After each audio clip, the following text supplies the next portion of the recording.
Bonjour, donc nous allons aujourd'hui commencer le chapitre 44 du Tanya. Dans le chapitre précédent, Rabbi Shneur Zalman avait décrit donc les deux catégories générales d'amour pour Dieu, Ahava Rabba, le grand amour, et Avat Olam, l'amour du monde.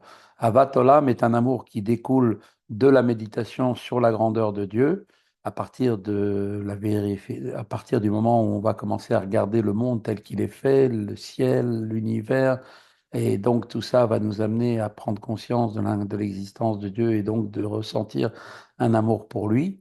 Et donc ça, c'est quelque chose qui reste, donc bien évidemment quelque chose qui peut effectivement par la méditation être ressenti, alors que le grand amour, Avaraba lui-même, est complètement inaccessible par le seul effort humain. Il ne peut être reçu que comme un cadeau du ciel. Et effectivement, cela dépend bien sûr du mérite de chacun. Perek Memdalet, donc chapitre 44. Veine kol madrega avar mibet madrigot elu. Donc nous dit tout de suite le Admor Azinken, donc tout niveau, chacun des degrés d'amour que sont bien sûr le avar Abba et donc lui-même, donc qu'en fait constitué de deux niveaux, avar Abba et avatolam. Nirleket les kamas bechinot ou madrigot les enkes, eh bien, cet amour pour Dieu se divise en de très nombreux degrés, très nombreux niveaux à l'infini. Kol chad les fushiura dile, et chaque individu, bien sûr, selon sa mesure, puisque le degré d'amour de chacun est étroitement lié, bien sûr, à son niveau spirituel et à la source spirituelle de son âme. Et Moshe Katouf, comme il est écrit dans le Zohar à Kadosh, comme il est écrit là-bas dans le Zohar, dans le verset Noda Basharim Bahala, son mari est connu aux portes. Et c'est qui son mari? Da Kuchabrichu, c'est Akadosh Baruch Hu lui-même, Dieu. Deyu Itraa Beitabek Lecholcha Lefus Ma de Meshaher Belibe Vechule. Et donc cela revient à dire que Dieu est donc devient donc si on peut dire connu et ressenti.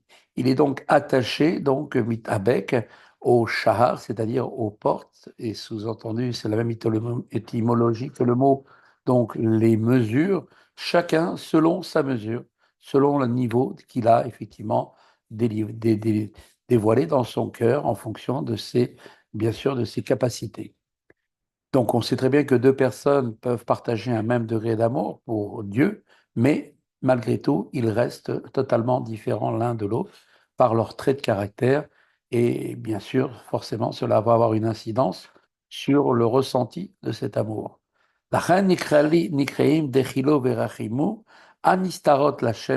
C'est pourquoi la crainte et l'amour sont appelés les choses secrètes, les choses cachées, qui ne sont connus que de l'Éternel notre Dieu.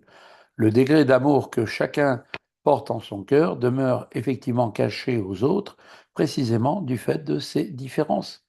Vetorah ou mitzvot, en anigalot lanu ulbanenu velasot vechule. Alors que la Torah et les mitzvot sont les choses révélées pour nous et nos enfants, afin de les accomplir. Pourquoi? Ki Torah tachat ou mishpat tachat de kulanu, car nous avons tous une seule Torah et une seule loi au regard de l'accomplissement donc de toute la Torah et des mitzvot.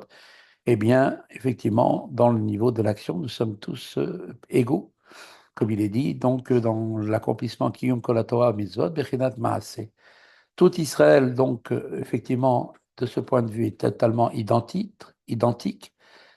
Par exemple, pour mettre les tefilines, eh bien, les tefilines sont portés de la même manière par le plus grand des justes dans la communauté, comme le plus petit juif. Ma she'enken b'dechilu v'rachimu, she'em lefi da'adat et Hashem shebemoar v'lev. Ce qui n'est pas du tout le cas en ce qui concerne la crainte et l'amour de Dieu, qui, elles, sont bien sûr liées à la connaissance de Dieu que chacun peut avoir dans son esprit et dans son cœur. Ceci représente donc une différence beaucoup plus subtile et donc, cela va dépendre donc de la perception de Dieu qui va être différente. Plus élevé sera le degré de crainte et d'amour de Dieu, et plus, bien évidemment, le dévoilement chez la personne sera grand. Kenis Carlyle, comme nous l'avons expliqué précédemment, donc dans les précédents chapitres, Et donc, Rabbi Shneur Zalman avait donc distingué ces deux dimensions d'amour que sont Ahava Rabba et Avat Olam.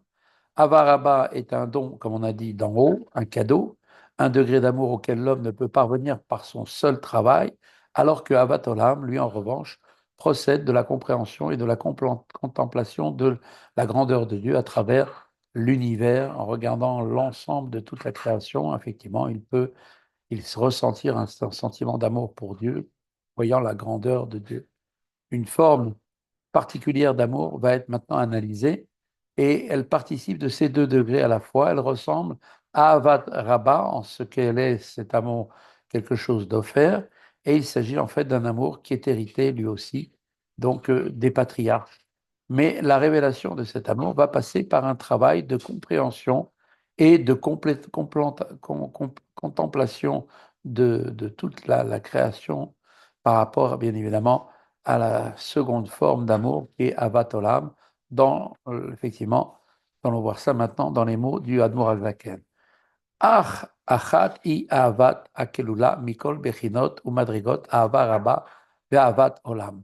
Toutefois, nous dit le Admor Azaken, il y a un amour particulier qui lui participe de tous les aspects et des degrés d'ahava rabba et d'Avat olam et qui est effectivement shavé lechol nefesh Israël, qui est identique dans chaque âme juive. Et donc, Veyerusha lanu me'avotenu, parce que c'est un héritage que nous avons reçu, chacun d'entre nous, de nos patriarches, qui est le même pour tous. Vaïnu ma shekatu bezoar la pasuk nafshi aviticha balayla vergomer. Et cela correspond à ce que dit le Zohar sur le verset, nous dit cela dans le Teilim, mon âme, je te désire la nuit. Le Zohar observe que la forme grammaticale qui est employée ne s'accorde pas effectivement au sens littéral du verset. Il aurait dû être écrit mon âme te désire ou je te désire. Le Zohar explique donc qu'est-ce que veut dire cette tournure de phrase dont mon âme te désire, mon âme je te désire. Cela fait référence en fait à Dieu, qui Dieu est la source de vie. Et donc on dit ici à Dieu, parce que tu es mon âme, alors je te désire. Derechim legdusha brichu, derachmina, dechimuta, de nafsha verucha. כמה דדבקו על העין בגופה וגופה דרכים לון וכולי. Et le Zohar continue en nous disant, et derachim lon lekdusha brechu, il aimera Dieu d'un amour de l'âme, des richmuta de nafsha, verucha, et de son esprit, kama dedvekun lin begufa, tout comme l'âme et l'esprit sont attachés au corps, Goufa, Rachim, Lod, et comme le corps, bien sûr, les aime. Veze shekatuv nafshi aviticha, et c'est là ce que le verset nous dit, mon âme, je te désire. Cela veut dire que l'Omar, mipne sheata Hashem nafshi, vechaye amitayim lech, car aviticha, c'est parce que je t'aime, parce que tu es Dieu, Dieu, tu es mon âme et ma véritable vie, c'est pourquoi je te désire. Pirouche, cela va expliquer par Shani mitave vetahev lecha ke'adam mitave lechaye nafsho. En d'autres termes, cela signifie que j'ai envie et j'ai soif de toi, Dieu, comme un homme désire la vie de son âme. Et bien évidemment, que chez I chalash ou me'one ou mitave vetahev, chez tashuv nafsho elav, bien quand une personne est faible, elle est fatiguée, elle désire que son âme revienne à lui. Le plaisir éprouvé de la vie, donc, est plus grand, qui s'offre effectivement à l'être humain lorsque l'on constate effectivement qu'on est prêt à renoncer à tous les plaisirs pour se maintenir simplement en vie. Certes, effectivement, un plaisir qui est vécu de manière continuelle n'est vraiment plus ressenti quand on n'est pas bien, mais celui dont la vitalité se trouve diminuée et pour qui ce plaisir est donc suspendu, eh bien lui-même, il va éprouver effectivement l'ardent désir de vouloir continuer à vivre, au-delà de chercher le plaisir. וכן כשהוא הולך לישון, מתהווה וחפש את השוב נפשו אליו כשהיום משנתו. De même aussi, quand une personne va dormir, il désire le lendemain matin, au réveil, que effectivement il va pouvoir se réveiller à nouveau de son sommeil. Pourquoi? Car la vitalité du dormeur est aussi dans un état de retrait durant le sommeil. Et d'ailleurs, le Talmud assimile ce retrait de l'âme à un soixantième de la mort. Car Ani mitave v'tehev Lehor En Sof Baruch Hu. De la même façon, poursuit-il, j'ai envie et j'ai soif de la lumière du En Sof, béni soit-il, Chai HaChayim Ametihim, qui lui est la source de la vie véritable, donc, et de Lehamshichu Bekirbi Al Yedei Sek Torah, et donc de l'attirer en moi par l'étude de la Torah, Beakitsi Mishinati Balayla, en me levant de mon sommeil la nuit durant, car Oraita avec Utshavrechu ou Kulachad, parce que la Torah et Akadosh Baruch Hu sont bien évidemment, comme nous savons, une seule et même chose. L'amour de la vie appelle à l'étude de la Torah, par laquelle celui qui étudie reçoit la profondeur de son être, la lumière de l'infini divin, source de la vie, parce que la vitalité divine qui anime le monde connaît donc un renouveau quotidien affirmé par nos prières que nous faisons chez Mechadesh Betuvo Bechol Yom Tamid Maaseh Bereshit, comme il dit, il renouvelle chaque jour l'œuvre de la création, et que la Torah aussi devait être regardée chaque jour comme si elle était nouvelle, Torah Chadasha. Il faut que, pour cela, qu'effectivement, par cela, ça se fait, il faut que l'étude s'exprime, effectivement, exprime aussi un amour pour Dieu qui soit à l'égal du puissant et manifeste désir que chacun a de retrouver la plénitude de sa vitalité, sa totale, être en bonne santé. Et Moshe Katuv à Zohar Sham, comme l'explique là-bas le Zohar, il dit comme ça, de Baye Barnash, Rechim Nuta Dekut Shabrichu, en vertu de l'amour d'un Kadosh Baruch Hu, un homme devrait se lever le matin, les Mikam, Bechol Laila, se lever durant chaque nuit pour faire l'Ishtadel, Bepal Palchame Ad Safra, devrait s'adonner à son service, au service de Dieu, jusqu'au matin. Donc, tel est donc cet amour dont parle le Zohar à propos du verset Mon âme, je te désire, un amour pour Dieu, mon âme, dont on ressent qu'il est notre vie. Cet amour reçu en héritage existe dans l'âme juive et doit être révélé ainsi qu'il va être ensuite expliqué. Voilà, c'est la fin de la première partie du chapitre 44. Nous allons maintenant commencer la suite du chapitre 2. Ve'avaraba, Ugdula Miso, un plus grand amour que cela encore, plus grand que l'amour pour Dieu qui vient d'être défini dans les termes du verset Mon âme, je te désire, cet amour qui, comme on l'avait dit, est semblable à l'amour de la vie parce que Dieu est la source de la vie, et il existe un amour encore plus grand que celui-là. Vehi mesuteret gam ken bechol nefesh mi-Israël beyerusha me'avotenu. Et cet amour-là, il est aussi caché dans chaque âme d'Israël en héritage donc de ce que nos patriarches nous ont laissé.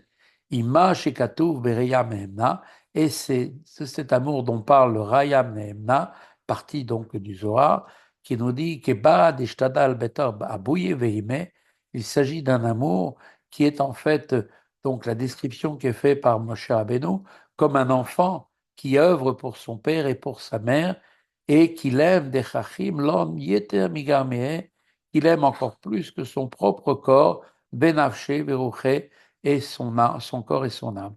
À la manière donc d'un enfant qui est prêt à donner sa vie pour sauver ses parents. Voilà effectivement de quel amour s'agit-il? D'un amour où l'enfant est prêt à perdre sa vie s'il le faut pour effectivement sauver ses parents qui sont en captivité. Tel était l'amour que Moshe éprouvait pour Dieu. Et donc cet amour-là se trouve dans chacun d'entre nous. Mais cet amour est dissimulé donc dans le cœur de chacun d'entre nous. Kialo avechad lekulanu, car effectivement, question, n'avons-nous pas tous un seul Père? Moshe était habitué par ce sentiment d'amour en vertu du lien filial, donc comme un fils pour ses parents qui vient d'être décrit. Or, chaque juif porte en lui un amour de ce type, pour la raison que Dieu est son Père. En outre, cet amour est plus grand que le précédent, parce que l'amour de Dieu en tant que source de vie, mon âme, je te désire, est en effet limité à la dimension même de l'amour de la vie. Aussi, n'en demande-t-il pas un sacrifice de soi, être prêt à donner sa vie, un don de sa personne, à l'opposé, effectivement, de l'amour de la vie. L'amour qu'un enfant, parce que l'amour de la vie fait qu'en vérité, on préfère garder la vie et être capable de dépasser, prêt à mourir, ça demande un niveau beaucoup plus haut. L'amour d'un enfant qui porte à ses parents ne connaît lui aucune limite. Il n'est pas limité par le fait, même s'il le faut, donner sa vie pour ses parents. Et ça, c'est quelque chose qui dépasse effectivement même sa propre vie à lui. Et il est prêt à donner sa vie pour eux. ואף כי מי הוא זה וזהו אשר ערב ליבו לגשת להשיג אפילו חלק אחד מיני אלף ממדרגת אהבה ראייה ממנה, et bien que l'on puisse se demander, qu'est-ce qu'il en est? Qui est celui qui oserait en son cœur approcher et atteindre ne serait-ce qu'un millième de l'amour de Moshe Rabbeinu, le berger fidèle? La question, effectivement, vient effectivement d'elle-même. Chaque juif, quel qu'il soit, peut-il porter en son âme un amour pour Dieu comparable à celui de Moshe Rabbeinu, notre maître? Mikol Makom, malgré tout, néanmoins, Are Efes Katseu Veshemetz Mineu Merav Tovo Vero Meir Leklalot Israël Bechol Darvador. Néanmoins, la réponse est la suivante, c'est que en vérité, une petite partie, effectivement, même la plus, un tant soit peu la plus petite, eh bien, de son bien à Moshe Rabbeinu et de sa lumière immense, le bien donc de la lumière de Moshe, eh bien, cette petite partie, elle peut être effectivement en nous et elle illumine donc la communauté d'Israël dans chaque génération. C'est-à-dire que chacun porte en lui une petite lumière, petite parcelle de l'étincelle divine de Moshe Rabbeinu. Moshe Katoub Betikonim, comme cela est rapporté dans les Tikkuné Zohar, des Pashtute Bechol Dara Vedara, la Nahara Lon Vechole, il y a une émanation de Moshe, c'est-à-dire une étincelle de Dieu, qui se trouve en chaque génération pour les éclairer, c'est-à-dire éclairer tous les Juifs, effectivement, de cette génération. Et dès lors, grâce à cette émanation de bien et de lumière de Moshe Rabbeinu, eh bien, l'amour pour Dieu dont chaque Juif est bien sûr porteur, comme un héritier des patriarches, eh bien, ressemble lui aussi à celui de Moshe Rabbeinu, grâce à cela que nous a été donné cette étincelle de Moshe. רק שההערה זו היא בבחינת אסתר והלם גדול בנפשות כל בית Israël. Cependant, ce rayonnement, pourquoi est-ce qu'on ne le ressent pas tout de suite? Eh bien, ce rayonnement de l'âme de Moshe se trouve lui aussi en état de dissimulation et de voile immense dans les âmes de toute la maison d'Israël. ולהוציא האהבה זו המסותרת מההלם וההסתר אל הגילוי, להיות בהתגלות ליבו ומוחו, mais pour faire sortir cet amour caché de l'état de caché, de voilé qu'il est, de dissimuler, pour qu'il devienne révélé, eh bien, de manière à ce qu'il soit ressenti dans son cœur et dans son esprit, l'oniflad velorechokai, c'est pas quelque chose d'impossible d'atteindre, c'est pas hors d'atteinte, mais c'est plutôt, comme il est dit, et là, karov, adavar, merod, beficha, bilvafra, cette chose-là, cet amour, donc, de l'étincelle de Moshe Rabbeinu, est très proche de toi, dans ta bouche, dans ton cœur. Et donc, qu'est-ce que cela vient signifier pour nous dire, les proches de ta bouche et dans ton cœur? C'est bien voilà, Daïnu, Liyot, Ragil, Al Leshono, Vekolo, Leorer, Kavanat, Libo, Umocho. Cela veut dire que cela sera habituel sur sa langue, c'est-à-dire sur sa parole, et sa voix de façon à éveiller l'intention du cœur et de l'esprit, car la voix, comme nous le savons, éveille la ferveur du cœur et de l'esprit. La mik marshafto bechaye achayim, c'est-à-dire pour immerger sa pensée dans la vie de la vie, En Sof Baruchu, la lumière infinie de Dieu, sur le fait que Kihu Avinu Mamash Amiti Umekor Chayinu, que Dieu, eh bien, parce que Dieu est véritablement notre Père et la source de notre vie. Le Horer Elav Ahava, Kahavat Aben Elahav, et cela nous entraîne automatiquement à éveiller envers Dieu l'amour comme l'amour d'un fils envers son fils, son père. Donc, chez Gilatzmo Ken Tamid. Et donc, lorsqu'une personne va donc s'habituer à faire cela de manière continuellement, régulièrement, chaque jour, petit à petit, Are Ergena Seteva. Forcément, petit à petit, l'habitude deviendra une nature, une seconde nature. Cet amour pour Dieu, comme étant son père, deviendra alors en lui quelque chose de tout à fait naturel. Voilà, c'est ici que se termine la deuxième partie du chapitre 44. Nous allons maintenant commencer la troisième partie. Et même, a priori, si une personne a l'impression que cela n'est qu'une illusion, en d'autres termes, que l'amour qu'il va ressentir pour Dieu, comme un fils envers son père, qui est ce qu'il recherche, eh bien, va être chez lui ressenti comme n'étant pas vraiment authentique et qu'il ne répond pas effectivement à l'exigence de vérité qui impose qu'impose le service de Dieu. Lo yachush. Alors, tout de suite, nous dit le Admorazaken, il ne doit pas être affecté, il ne doit pas s'inquiéter de cela. Mais achar chez Ouébet Lamito, parce que dès lors que cet amour est parfaitement authentique en soi, eh bien, même en l'absence d'un travail spirituel, eh bien, Beprinat Ahava Mesuteret, cet amour, eh bien, il est là, effectivement, il est un amour latent pour Dieu qui est précisément inclus et intégré dans chaque âme juive. רק שתועלת יציאת אל הגילוי כדי להביא לידי מעשה, et c'est seulement pour l'instant, donc le bénéfice d'un travail qui va être donc de faire pour le juif, de faire sortir cet amour à un état manifeste et de le traduire effectivement dans l'action et ne pas le laisser simplement de manière cachée. Chez où est ce Torah va mitzvot, chez l'omed ou Mikayem al c'est-à-dire, eh bien, en mettant concrètement se mettant à l'étude de la Torah et à l'accomplissement des mitzvot qu'il étudie et qu'il accomplit. Grâce à quoi? Grâce à cet amour qui est révélé. Kede le'asot nachat roar lefanav yitbarer keben haoved et aviv. Eh bien, tout cela, pourquoi le juif va le faire? Parce qu'il veut donner une satisfaction à Dieu, comme un fils qui sert son père pour lui être agréable. Donc, il ne faut donc pas s'inquiéter d'une vérité problématique de cet amour qui apparaît effectivement dans une manifestation pas tout à fait évidente. En effet, il est absolument cet amour authentique dans la profondeur de son être, mais d'un autre côté, il doit être, c'est ce qui l'amène d'ailleurs à accomplir la Torah et les commandements. Il doit le faire avec l'intention qui est décrite, donc de donner satisfaction à Dieu et de ne pas le faire unique pour d'autres raisons quelconques.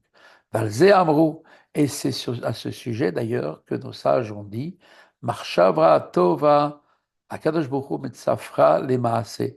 Eh bien, Dieu a dit, les sages ont dit que Dieu va joindre une bonne pensée à l'action, c'est-à-dire en fait, que ça veut dire qu'il va rattacher cette bonne pensée à l'action, l'iyot gedafin, les paracha keniskar lihil, de manière à ce que cette action, eh bien, avec cette bonne pensée, eh bien, va pouvoir constituer des ailes pour permettre l'envol de la Torah et des mitzvot que va réaliser ce juif, comme nous l'avons expliqué précédemment. Le sens de cette expression du Talmud est la suivante. Lorsqu'une personne a une bonne pensée, c'est-à-dire lorsqu'elle a pensé accomplir une bonne action, mais pour une raison quelconque n'a pas pu pour l'instant mener à bien malgré elle, eh bien son projet, eh bien Dieu, malgré tout, va considérer cette action comme si elle avait été accomplie. Cette lecture, effectivement, littérale, n'est pas suffisante pour soi, parce que le Talmud aurait dû dire plutôt Dieu lui donne comme s'il l'avait accompli. Qu'est-ce que vient nous apprendre ici l'expression en disant Dieu va joindre la bonne pensée à l'action? Sous-entendu, cela sous-entend que cette action existe vraiment comme étant détachée de la pensée, a priori. Tanya a expliqué au chapitre 16 qu'un sentiment d'amour qui est totalement révélé dans le cœur va se trouver intimement lié à l'action à laquelle il se rattache et il va lui donner toute la vitalité nécessaire. Mais lorsque cet amour n'existe qu'à l'état de bonne pensée, ça veut dire sans être clairement ressenti, puisque c'est simplement théorique, ce n'est pas encore dans la pratique. L'action accomplie elle-même que le juif va faire va donc être privée de cette vitalité, puisqu'il ne l'a pas passée dans l'action, elle reste au niveau de son esprit. Aussi, qu'est-ce que Dieu doit faire? Eh bien, il doit rattacher l'amour et la crainte contenus dans la bonne pensée, qui est simplement au niveau théorique, à l'action elle-même, accomplie sous son impulsion, et bien, donc à ce moment-là, cette action-là va pouvoir, grâce à cette pensée, avoir des ailes qui vont être l'amour et la crainte, qui vont lui permettre à cette action de s'élever. והנחת רוח הוא כמשל שמחת המלך מבנו שבא אליו בצאתו מבית האסורים כנזכר לעיל. Et à ce moment-là, en faisant cela, eh bien, il va donner une grande satisfaction à Dieu. Et pour prendre une image, cette satisfaction que Dieu a, c'est la joie qu'un roi a de voir son fils qui revient vers lui sortant de prison où il avait été effectivement captivé, il avait été captif, comme nous l'avons appris plus haut. Donc l'âme, effectivement revêtue du corps et de l'âme animale du juif, eh bien, c'est le fils du roi qui se trouve maintenant comme prisonnière au sein de cette âme animale et de ce corps. Et par la Torah et les mitzvot, eh bien, cette âme divine se trouve libérée et revient à se rattacher à sa source divine. Et donc, cette libération est pour elle la source d'une grande joie comparable à celle qu'éprouverait un roi de chair et de sang au retour de son fils de captivité. O liot lo dira betartonim, keniskar lehil, ou bien cela peut être aussi la satisfaction que l'on va donner à Dieu, celle d'avoir une demeure dans les sphères inférieures, dans ce monde ici-bas inférieur, comme nous l'avons dit plus haut. Dieu désire avoir une demeure, et la demeure de Dieu est le lieu où l'on peut se révéler pleinement. Quand on dit qu'une personne est dans sa maison, c'est qu'il y est vraiment lui-même. Donc Dieu veut avoir une demeure, c'est-à-dire il veut se révéler lui-même dans ce monde matériel, où précisément le divin se trouve caché, dissimulé par les forces du mal. Cette révélation a lieu par quoi? Eh bien, par l'accomplissement de la Torah et des mitzvot, qui vont susciter chez Dieu un plaisir, une satisfaction. La Zaken avait déjà expliqué que cette forme d'amour pour Dieu était semblable à l'amour qu'un fils porte à son père et qui est dissimulé dans son cœur et peut être éveillé grâce à l'habitude de l'évoquer de manière régulièrement à voix haute, car comme on le sait, la voix éveille la ferveur du cœur et de l'esprit. Eh bien, il en est exactement de même. Donc, c'est ce que va souligner effectivement Zaken, nous dit effectivement que quand l'amour qui est décrit par le verset Mon âme, je te désire, qui est en fait je désire Dieu en d'autres termes, eh bien, se résume à un amour de Dieu qui est similaire à l'amour de la vie. Une personne veut absolument vivre de par tous les moyens, donc il aime sa vie. Donc forcément, il aime Dieu puisque sa vie, c'est Dieu. Et il peut aussi être éveillé, cet amour-là, par la parole, c'est-à-dire en prenant effectivement l'habitude de dire que Dieu est notre véritable vie. À force de le dire, on finira par le ressentir. Veine gam le bechinat nafshi aviticha anal. Et donc, de même, le degré d'amour que nous avons défini par les termes mon âme, je te désire, que nous avons mentionné précédemment, karov adavar meod leotzi ma'elem el agilouy, Aliede Aergel Tamid, Befi Belibo Shavin. Et donc, ce degré d'amour que l'on avait défini, mon âme, je te désire, mentionné précédemment, qui est, comme on l'avait dit, donc une chose qui est très sain, très proche de toi, et de le faire sortir de l'état de caché à l'état de révélation par l'habitude constante avec Beficha, avec sa bouche, ou Bilvafra et par son cœur, eh bien, tout cela va être quelque chose qui va pouvoir s'accomplir dans le cœur aussi, se fera aussi ressentir ce que la bouche exprime, car quand la bouche parle, cela réveille forcément un sentiment au niveau du cœur, à savoir quoi? Ce sentiment que Dieu représente véritablement d'une manière ressentie sa véritable vie, et pas simplement une simple parole. Ach im eino yachol leotzi el agilui belibo. Mais toutefois, s'il se peut que parfois il n'arrive pas à faire sortir cet amour de l'état de révélation qui est dans son cœur à effectivement une manière réelle. Afalpi ken yachol la'asok betoro mitzvot lishman al yede tziyur inyan ahavazo b'machshava shebemoru. Alors, nous dit le Zaken, il peut tout de même, effectivement, s'il n'arrive pas à faire sortir cet amour-là d'une manière révélée dans son cœur, eh bien, il peut effectivement, tout de même, au moyen de cet amour, se consacrer à la Torah et au commandement avec l'intention d'étudier et d'accomplir tout cela l'ishma, c'est-à-dire uniquement que pour Dieu, en se représentant l'objet donc de cet amour qu'il a pour Dieu dans sa pensée et dans son esprit. Et comme on vient de le dire, une bonne pensée, Dieu va la attacher à l'action, ce qui va permettre aux actions qui vont être accomplies, c'est-à-dire à la Torah et aux mitzvot qu'il va accomplir, de trouver l'élévation par le biais de cet amour que nous avons évoqué dans la pensée. Donc cela revient à dire maintenant, en résumé, que comme on l'a expliqué dans les chapitres précédents, l'amour et la crainte qui conduisent à l'accomplissement de la Torah et des mitzvot emportent ceci, les mitzvot et la Torah, dans les sphirotes des mondes supérieurs.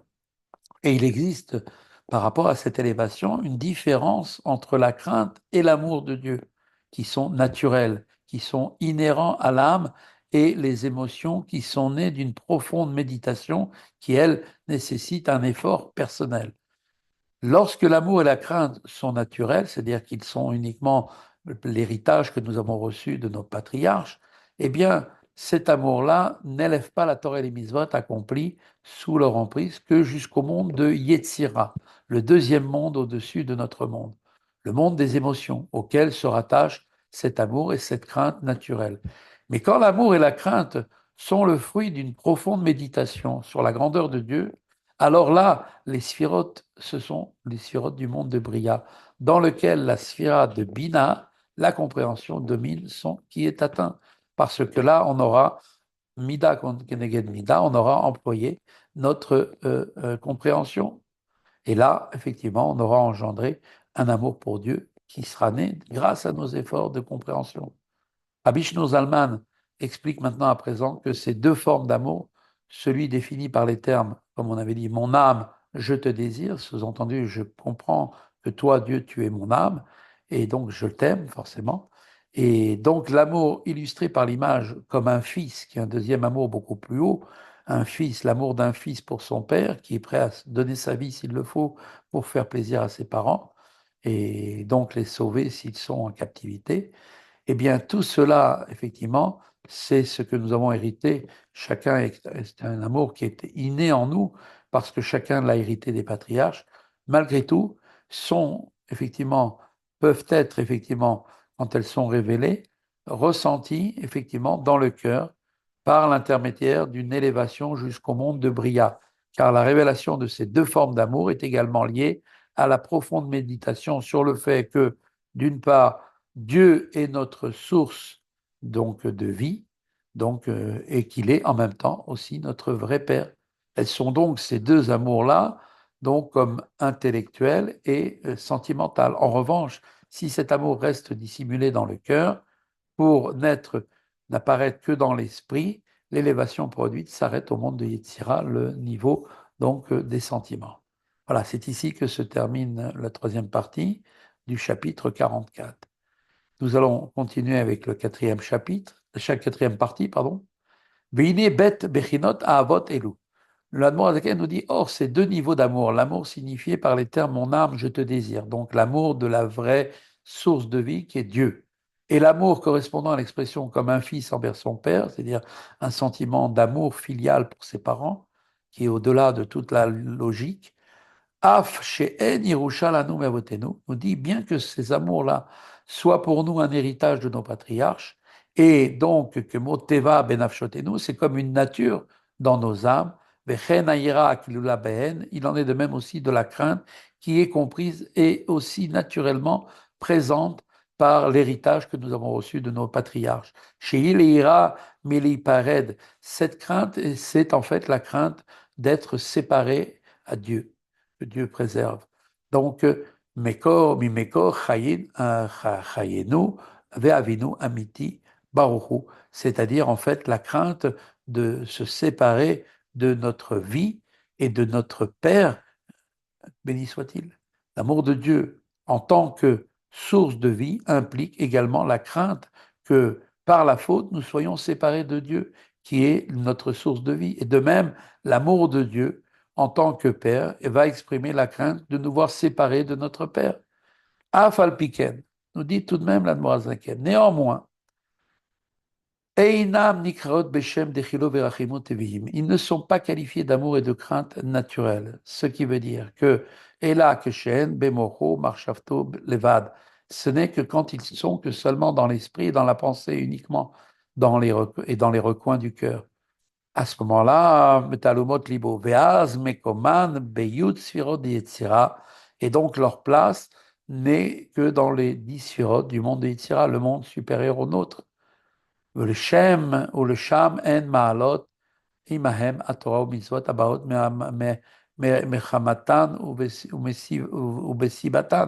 Et donc, c'est donc effectivement grâce à cet amour-là, qui reste un niveau d'amour sentimental, eh bien, qui vont être élevés avec eux la Torah et les mitzvot qui relèvent effectivement, de leur cause qui est en fait sentimentale. Ces deux niveaux d'amour sont regardés comme la cause de l'accomplissement de la Torah et des mitzvot, comme on a dit. Car cet accomplissement va donc résulter de la représentation de cet amour dans cet esprit. Plus une personne va prendre conscience de cet amour, et plus effectivement il va être imprégné de cet amour dans ses actions. Aval Keshen Bidgalut Liboui. Nous dit l'Admorazaken, tout ça, bien sûr, n'est pas la même chose quand elles sont maintenant dans un état révélé dans son cœur. C'est-à-dire que la méditation va agir sur le cœur, qui maintenant le cœur va ressentir cet amour.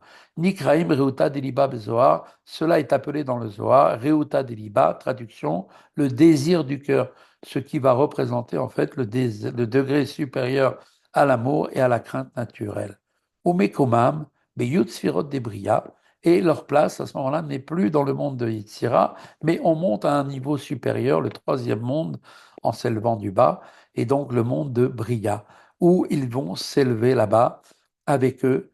Ma'alot imahen Torah v'mitzvot abahot mechamatan, qui est donc en fait cet amour-là va permettre d'élever cet amour qui provient de cette réflexion et de cette compréhension, vont permettre d'élever avec eux la Torah et les mitzvot dont ils sont faits. Donc on voit que l'accomplissement de la Torah et des mitzvot, qui est motivé par cet amour-là, qui est un amour qui est suscité par la compréhension, eh bien, va permettre de pouvoir les élever vers le monde de Bria.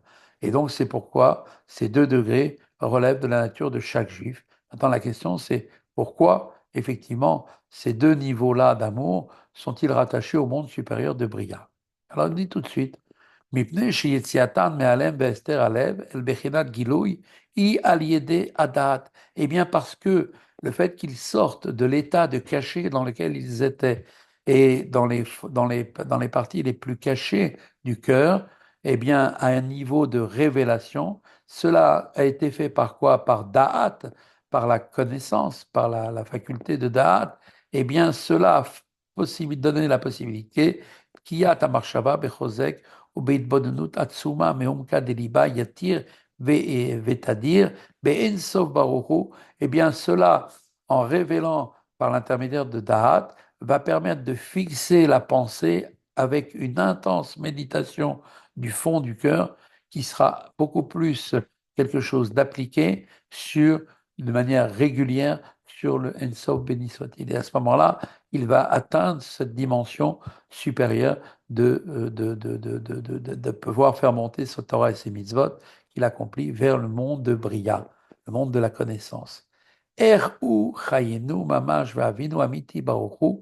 Et donc, en fait, il va prendre conscience de manière, il va être quelque chose qui va venir régulièrement, que Dieu est véritablement notre vrai Père. Et effectivement, béni soit-il. ומודה זאת מה שכתוב בתיקונים, כי בעולם הבריאה מקננה תמן אימה הילאה, et donc on connaît bien ce que nous avons vu précédemment, ce qui était écrit dans les Tikkuné Zohar, à savoir que dans le monde de Bria, eh bien, va nicher, qu'est-ce que ça veut dire nicher? Eh bien, ça veut dire que va briller la mer supérieure, donc, comme il est dit là-bas dans les mots, donc, Niknana al-Vanishe Taman là-bas, Ima ila, la mer supérieure, Shi, Aïd Bonenut, Be'or Sof, Chaya Chayim Baoru, qui veut dire en fait, c'est qu'en fait la tribu de Bina du monde d'Atsilut, qui est maintenant appelée et représentée dans ce service de Dieu par la méditation sur la lumière de l'infini de Dieu, la source de vie, de toute chose. Mahamar Eliyahu, comme a dit Eliyahu Hanavi, Bina Liba Uba Alev Mevin, et ainsi que l'enseigne donc effectivement dans les Tikkuné Zohar Eliyahu Hanavi, Bina, c'est le cœur, et avec elle, le cœur comprend. Autrement dit, la méditation et la compréhension de l'esprit brillent ici dans le cœur. Or, cette compréhension de Dieu se rattache au monde de Bria, qui lui-même est illuminé par la tribu de Bina. Aussi, les deux formes d'amour qui sont mises à jour par cette méditation, donc l'amour de prendre conscience que Dieu est ta propre vie et que Dieu est ton Père, eh bien à ce stade-là, elles vont se placer au niveau de Bria, où elles vont élever avec elles la Torah et les mitzvot par cette prise de conscience. Admour Zaken va aussi expliquer aussi maintenant que ces deux formes d'amour que nous avons précédemment défini. Mon âme, je te désire, et comme un fils, un amour comme un fils pour ses parents, non pas seulement la supériorité de l'amour qui va résulter de la méditation, dès lors en effet qu'elles sont aussi un héritage reçu par nos patriarches, que de ce point de vue, elles sont elles aussi un don d'en haut. Elles renferment donc forcément également, puisque c'est un don de Dieu, la qualité de cet amour inaccessible autrement que comme un cadeau du ciel qui est le niveau de Havaraba. Donc effectivement, ces deux formes d'amour, chacune riche de ces deux qualités, effectivement, nous semblerait a priori amplement suffisant pour servir Dieu. Pourtant, il va ensuite être dit qu'il faut s'efforcer de parvenir à une forme d'amour encore plus grand, qui est l'amour intellectuel, c'est-à-dire l'amour résultant entièrement de la méditation. Velohod, et nous dit l'Anmoazaken, et non seulement ces deux formes d'amour portent en elles la supériorité de l'amour qui provient de la méditation, et là, chez Bet Bechinot Avot Elu Niskaot Lemala En Klalot Min Bechinat Ahava Rabba Ugdula Umeola Umeole Bedechilu Berchimu Sechlim. Et donc il nous dit l'Anmoazaken, non seulement mais ces deux niveaux d'amour précédemment évoqués participent de la catégorie de l'immense amour à Avaraba, qui est lui-même le plus grand et le plus élevé que la crainte et l'amour intellectuel qui sont suscités par la méditation. Donc cet amour est appelé Beshem Ahavat Olam. Donc on voit effectivement ici une succession de niveaux. Donc on démarre au départ, un homme va servir Dieu par la crainte, ensuite il va prendre conscience qu'il faut aimer Dieu parce qu'il est sa vie, ensuite il va prendre conscience qu'effectivement il est aussi comme un amour, révéler son amour pour ses, comme l'amour d'un enfant vis-à-vis de ses parents, et ensuite il va craindre de se séparer de cet amour, et ensuite il doit arriver ensuite à la dernière étape qui est d'arriver à ce grand amour, Avat Olam. Ces deux formes d'amour renferment également la supériorité de la catégorie d'Ava Rabba, donc l'amour que Dieu est en fait notre vie et que nous aimons Dieu parce qu'il est notre Père, eh bien, enferme en elle, comme un cadeau du ciel, cet amour d'Ava Rabba qui lui-même va placer cet amour-là dans le monde de Hatzilut, le monde supérieur, le monde le plus haut que Bria, auquel appartiennent le niveau de Havat Olam. C'est là, effectivement, l'ajout que le Tanya veut maintenant nous signifier, c'est-à-dire que non seulement cet amour donc trouve sa place dans le monde de Bria, car sa révélation fait intervenir donc la méditation, qui la méditation est liée au monde de Bria, la compréhension, mais plus encore, il renferme cet amour-là une qualité supérieure au regard qu'il appartient aussi au monde d'Atsilut par le cadeau que Dieu nous donne comme étant un héritage pour chacun d'entre nous. Effectivement, cet amour qui peut nous être donné d'Avat Rabba. Le Tanya va maintenant à présent expliquer que l'amour qui est entièrement suscité par la méditation doit être recherché pour la flamme et la soif qu'il va exprimer par rapport à Dieu. C'est ici la fin donc du quatrième partie. Nous allons commencer la cinquième partie du chapitre 44. רק שאף על פי כן צריך לטרוח בשכלו להשיג ולהגיע גם לבחינת אהבת עולם הנזכרת למעלה, הבאה מהתבונה ודעת בגדולת השם. Mais nous dit le Admoazaken, cependant, il faut faire l'effort avec notre intellect d'atteindre et de parvenir également au degré d'Avat Olam dont on a parlé précédemment. Donc cet amour qui provient entièrement de l'effort de l'homme par sa méditation par rapport à la connaissance de la grandeur de Dieu. À la différence des deux formes d'amour, de mon âme, je te désire parce que tu es ma vie, et comme l'amour, et le deuxième amour comme un fils envers son père, lesquelles sont révélées par la méditation, sont fondamentalement présentes, comme on l'avait dit, par un héritage qui est en chacun de nous. Kedel Agdil Maadorat Esh, tout cela a pour but de faire grandir encore plus, si on peut dire, la flamme, le bûcher d'amour pour Dieu, qui est Berash Esh, avec des charbons ardents, Veshalavat Aza, et une flamme intense, ou la Ola Hashamaima, comme une flamme intense qui s'élève jusqu'aux cieux. עד שמיים רבים לא יוכלו לכבות וגומר, Benarot lo yishtefu vegomer, au point que, comme il est dit dans Shirachirim, au point que de nombreuses eaux ne pourront pas éteindre cet amour et que les rivières ne pourront pas l'emporter, etc. L'amour engendré intellectuellement est beaucoup plus passionné et beaucoup plus exalté que celui qui est un héritage, même si la révélation de ce dernier fait aussi appel à la méditation, comme nous l'avons vu. Pourquoi?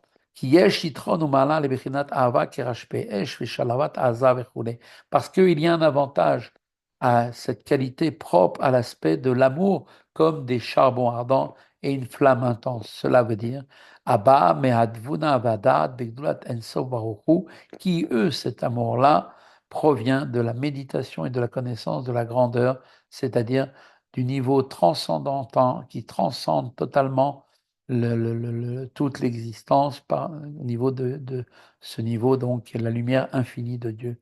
Donc c'est un amour qui touche cette dimension infinie.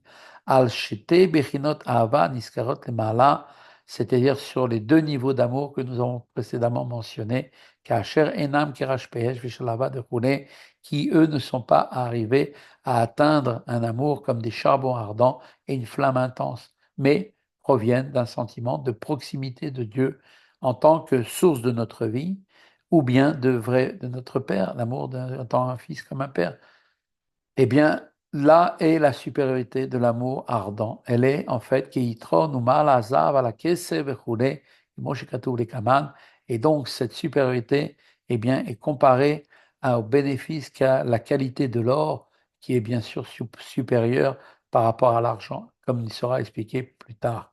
La supériorité de l'or sur l'argent ne réside pas, bien évidemment, dans la valeur marchande du métal lui-même, car à poids différent, on peut obtenir exactement une même valeur. 100 grammes d'or peuvent très bien être la même valeur que 1 kilo d'argent. Mais dans la nature même de l'or, on parle effectivement de l'éclat particulier de ce métal qui captive et attire les personnes.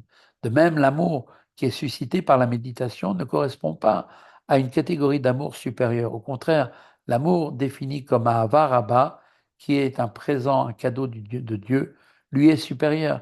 Mais la nature passionnée et l'embrasement, qui est donc de ce niveau d'Avatolam, on parle où l'âme se déverse jusqu'à l'expiration, sous effectivement ce grand amour qui se révèle par le travail personnel, eh bien, va avoir un avantage par rapport à cela.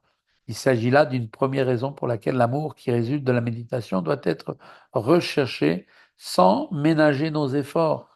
Mais Radmoazaken ajoute ici une autre raison à cet effort, qui ne se rapporte pas cette fois à l'amour lui-même, mais à la méditation qu'il va engendrer.